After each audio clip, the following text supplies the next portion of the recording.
Bom dia a todos, aqui é Marco Antônio Santos, agrometeorologista da Rural Clima, e vamos para o alerta agroclimático dessa segunda-feira, hoje dia 27 de maio de 2019. Falar do Brasil, pessoal, não tem muito o que falar, né? As chuvas realmente ficaram concentradas nessa última semana sobre a região sul do Brasil.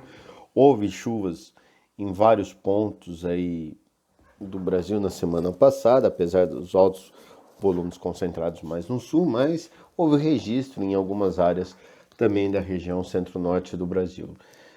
Muitas vezes garoas, mas choveu. Com isso, o mês de maio está terminando, última semana de maio, com chuvas acima da média em grande parte do Brasil, conforme já havíamos previstos lá no mês de abril, né? Como a gente falava lá atrás que o mês de maio ainda seria marcado por chuvas em grande parte do Brasil.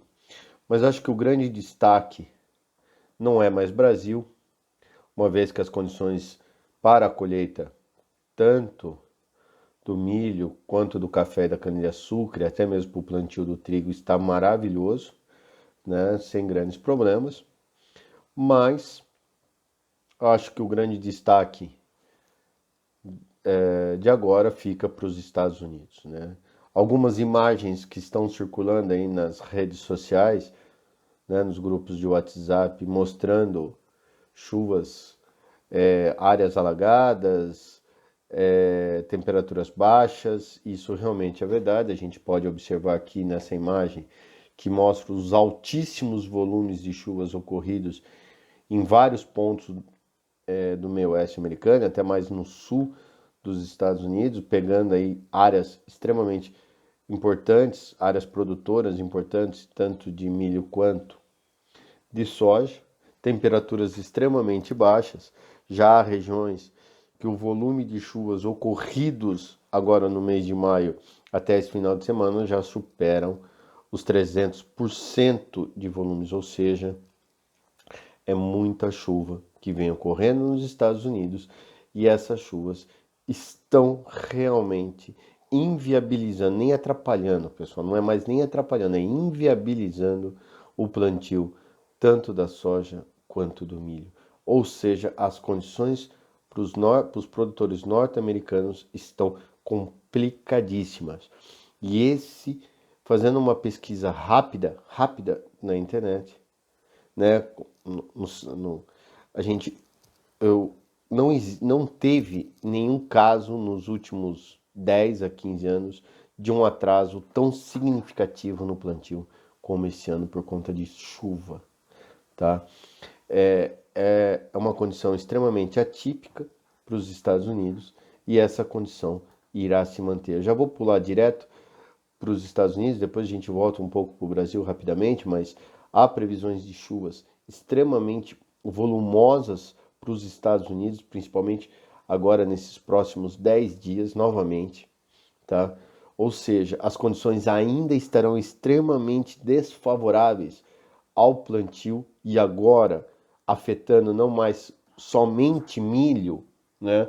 Mas agora entrando numa área numa época extremamente favorável ao plantio da soja nos Estados Unidos e essas chuvas inviabiliza totalmente isso, ou seja, eles vão, além dos problemas seríssimos que eles estão tendo com o milho, implantar a cultura do milho, que já está na janela, totalmente fora da janela ideal, né? Depende, tem algumas regiões ainda tem essa semana como janela, ainda de janela, para o plantio do milho, mas boa parte aí das principais regiões a janela já terminou, a janela ideal, então o plantio daqui para frente de milho já começa a ficar com potencial produtivo menor e a soja agora começa a entrar numa fase crítica também.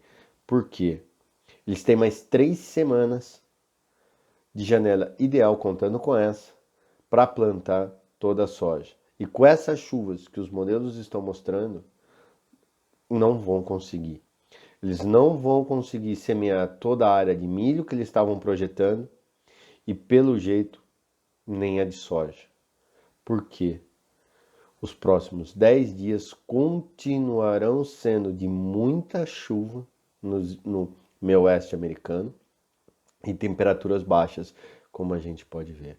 Só para vocês terem uma ideia, a germinação, quando eles conseguem plantar, a germinação está demorando de 10 a 15 dias para ocorrer, ou seja, uma condição extremamente desfavorável, tá? Então, hoje é feriado nos Estados Unidos, não tem nem mercado, nem bolsa e nem muito menos os relatórios, mas é fato que amanhã iremos ver números extremamente baixos de área plantada, um percentual muito atrasado de área plantada de milho e de soja nos Estados Unidos. E reparem, a gente vai soltar isso na quarta-feira, reparem na germinação como ela está atrasada, e isso também interfere, como vocês sabem, no potencial produtivo das lavouras, tá? Então é uma condição esse ano muito desfavorável. Eles terão sim quebras na produção, não é bem quebras, mas redução significativa, não posso falar quebra, mas redução significativa no potencial produtivo das lavouras. Ou seja, esse ano os Estados Unidos irá produzir muito menos soja e muito menos milho do que estava sendo projetado lá no início da safra. Tá ok, pessoal? Para o Brasil, as condições estão maravilhosas, as chuvas continuam ocorrendo mais no sul do Brasil, agora, o que é normal para essa época do ano. Com relação às geadas que todo mundo falou desse final de semana, não ocorreram, como era fato que não ia ocorrer. Eu tenho falado isso desde o começo da semana passada, que não ia ter geadas, e isso se confirmou. Apesar de todos os alertas de geadas que foram emitidos aí ao longo do final da última semana, a Rural Clima mais uma vez falando aí que não ia ter, e realmente não houve nenhum registro de geadas em nenhuma região. Tivemos sim queda brusca das temperaturas, mas nada que trouxesse grandes impactos. Tá ok, pessoal? E as chuvas agora continuam mais concentradas no sul do Brasil, pode atrapalhar um pouquinho o plantio do trigo, lá no Rio Grande do Sul, Santa Catarina, até mesmo no Paraná, mas sem grandes problemas e sem geadas aí para frente. Tá ok, pessoal? Desculpa esse áudio ficar muito grande, mas eu juntei Brasil e Estados Unidos, porque Estados Unidos está sendo a bola da vez e vai nos trazer muitas boas oportunidades de negócio, porque as condições lá continuarão extremamente desfavoráveis, algo que eles há muito e muito tempo não viam. Tá ok, pessoal? Um grande abraço a todos, fiquem com Deus, uma excelente segunda-feira. Qualquer coisa, entre em contato com a Rural Clima.